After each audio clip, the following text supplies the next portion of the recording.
yang dimana dulu tuh gue pernah pesantren.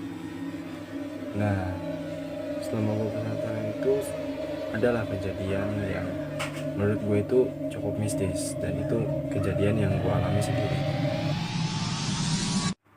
Jadi gue pas mondok itu pernah menjaga kebun durian punyanya si kakeknya guru gue.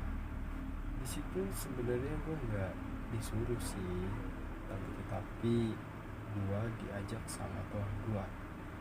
Ya kita sebut aja namanya Edward. Si Edward ini ngajak gue buat menjaga kebun durian. Ya kalian tahu sendiri lah kenapa kebun durian harus dijaga, bahkan harus dijaga-jaga banget gitu. Nah di situ gue ke kebun duriannya saat sore hari. Gue buat persiapan lah, kayak bawa minum atau bawa peralatan buat masak.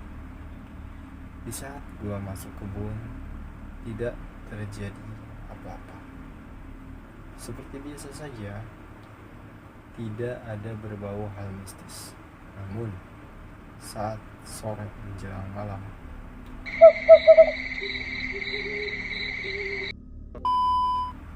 suasana berubah.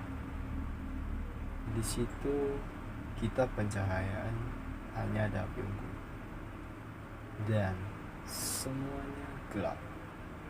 Tidak ada satupun cahaya, hanya ada api unggun. Di saat malam kita berdua hanya ngobrol biasa gitu. Dan si Edward ini karena dia sudah lama di pondok, jadi dia menceritakanlah hal-hal yang dia alami selama di pondok. Di saat kita sedang mengobrol, ada suara yang menurut gue sih itu cukup keras gitu, seperti benda jatuh. Nah, gue dan si Edward ini ya otomatis mengecek lah ke asal suara itu.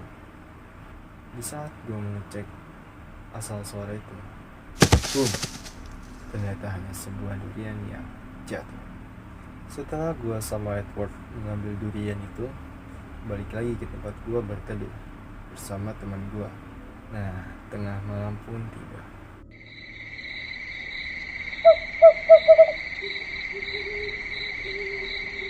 Di situ gue, Edward ini memutuskan untuk tidur karena di situ tempatnya tidak terlalu lega. Jadi gue sama Edward cukup berdesak-desakan lah di situ. Gue sulit banget buat tidur, namun Edward ini cepat sekali gitu tidurnya, sedangkan gue sulit sekali gitu. Jadi gue saat sulit tidur, namun lah memikirkan esok harus melakukan apa. Di saat gue ngelamun, gue mendengar suara dari atas tempat gue tidur. Ada suara yang tidak asing didengar. Kalian semua tahu tidak suara pasir kalau dilempar ke atas terpal? Nah seperti itu ya, waktu itu gue dengar. Setelah gue mendengar itu, bulu kuduk gue langsung eksplod. Entah kenapa gue langsung berpikir buruk. Setelah gue mendengar itu, gue memutuskan untuk memaksakan untuk tidur. Pagi pun tiba. Di situ gue langsung bangun dan mencuci muka. Setelah mencuci muka, gue pun langsung memasak nasi dan lauk lainnya. Belumnya gue bawa dari pondok. Setelah gue masak, gue bersama Edward makan.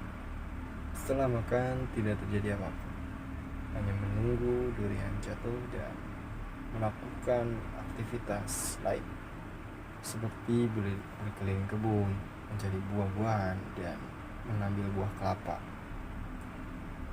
Karena di kebun itu banyak sekali pohon kelapa dan buahnya banyak sekali, pagi, siang, sore baik-baik saja, tidak terjadi apa-apa. Tapi setelah malam tiba, disinilah cerita seramnya.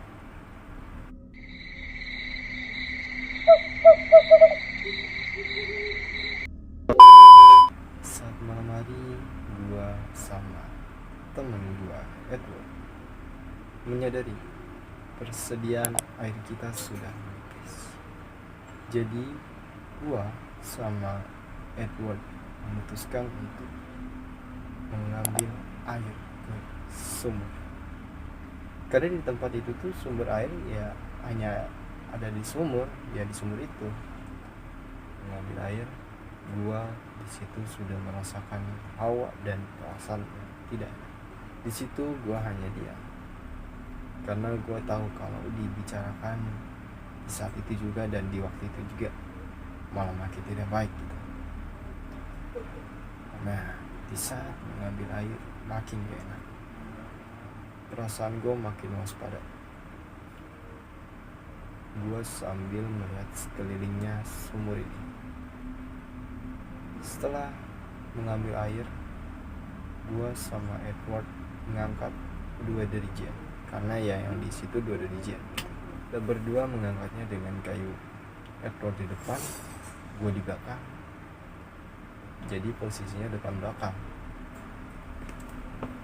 Nah, saat kita berdua menanjak, karena kan itu jalannya tanjakan, di situ gue merasa panik yang luar biasa, panik yang luar biasa. Karena di belakang gue persis, gue merasakan hawa yang sangat kuat, seperti ada sesuatu. Saat ada hawa seperti itu di belakang gue langsung panik dan jatuh. Dan si Edward ini menyadari kalau gue ada yang beres. Pas dia menengok ke belakang, dia ngeliat persis baju belakang gue ada yang narik. Setelah melihat itu, Edward langsung mengajak gue cepat-cepat bangun dan melanjutkan mengangkat dirigen yang kita isi dengan air ke tempat kita menjaga kebun durian. Setelah kita sampai, si Edward langsung melemparkan pertanyaan ke gua soal kejadian tadi. Lu kenapa jatuh? Karena gua orangnya malas ya kalau lagi kondisinya lagi seperti itu. Jadi gua cuma ngejawab gak apa-apa. Di situ Edward tersenyum dan mengatakan, tadi gua lihat baju belakang lu kayak ditarik ke belakang. Pas gue nengok ke belakang, disitu gue kaget banget. Ternyata iya, dia menyadari juga karena itu. Setelah itu dia melanjutkan kata-katanya, makanya tadi gue ngajak lu cepet-cepet buat bangun pas lu jatuh. Setelah Edward bilang gitu, gue langsung ngelamun karena gue kaget juga. Ternyata Edward ini menyadari akan hal itu. Setelah itu, gua dan Edward memutuskan untuk tidur. Malam yang panjang, gua dan Edward. Setelah kejadian itu, gua bilang ke Edward untuk balik ke pondok. Karena ya, gua cukup kaget juga setelah ngalamin hal gitu. Edward ini pun dia memakluminya. Karena ya, dia udah sering sih sebenarnya ngalamin. Namun dia hanya sebentar biasa saja. Ya di situ setelah gue bilang begitu, gue beresin lah barang-barang yang gue bawa dan pulang ke pondok. Itu dia cerita gue dan pengalaman gue pribadi. Di cerita ini gue ngalamin apa yang gue alamin. Tidak ada yang diubah maupun dikarang-karang. Sebetulnya gue masih banyak sih cerita pengalaman horor yang menurut gue pasti buat kalian takut kalau malam Jumat. Oke, terima kasih yang sudah menonton. Terima kasih juga untuk yang sudah mendengarkan. Kalian jangan lupa subscribe supaya kalian tidak ketinggalan cerita-cerita horor dari gua. Gua si Hor, setiap malam Jumat pasti membuat kalian takut.